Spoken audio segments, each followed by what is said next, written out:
Vers l'an 1000, des explorateurs, mieux connus sous le nom des Vikings, ont suivi les icebergs du Groenland à la recherche d'un nouveau monde. Ils seront les premiers à découvrir l'île de Terre-Neuve. Située dans le golfe du Saint-Laurent, cette île procure un dépaysement assuré.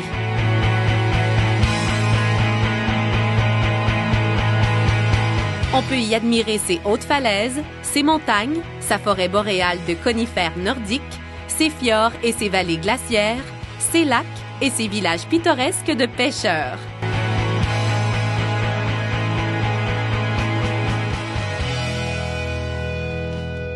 De nombreux pêcheurs y vivent encore aujourd'hui. On y retrouve également la plus haute population d'orignaux au monde. Introduits sur l'île en 1904 comme source de nourriture, les orignaux se sont reproduits de manière presque incontrôlée. Ce qui fait qu'aujourd'hui, on n'en compte pas moins de 150 000. Il n'y a pas que des orignaux sur le bord des routes à Terre-Neuve. Vous y trouverez aussi de nombreux petits jardins. La richesse des terres qui longent les autoroutes a incité plusieurs Terre-Neuviens à y faire pousser leurs tomates.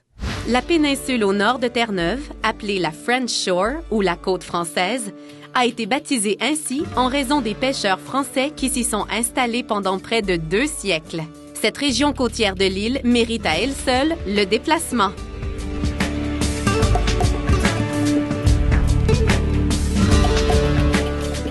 Saint-Anthony est une petite ville côtière où on pêche entre autres la crevette nordique, dont le Canada est le premier producteur au monde.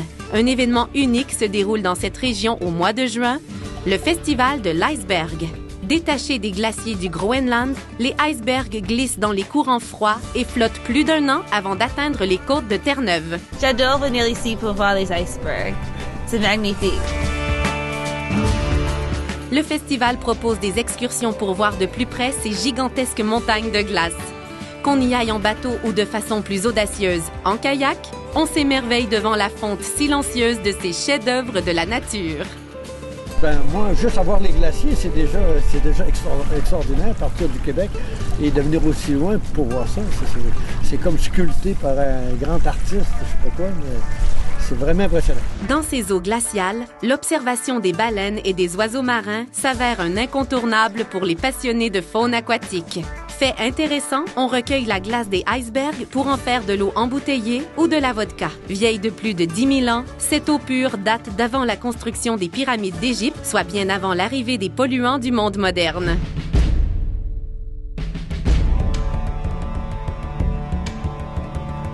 Toujours sur la French Shore de Terre-Neuve, l'Anse aux Meadows, en français l'Anse aux Méduses, possède le seul site archéologique viking en Amérique du Nord. Bonjour!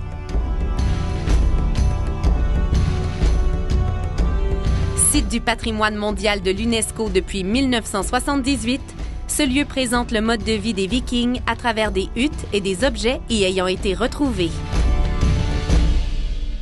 Pour profiter pleinement de l'expérience, le Viking Feast, un restaurant-théâtre, vous invite à passer une soirée à la manière des Vikings. En compagnie de comédiens, vous partagerez, le temps d'un repas, la vie de ce peuple révolu. Ici, nous vivons la cour viking! Terre-Neuve, c'est plus qu'une province. C'est une île au paysage bouleversant. Elle peut se vanter d'offrir à ses visiteurs une expérience complètement dépaysante. Vous verrez, on y prend goût.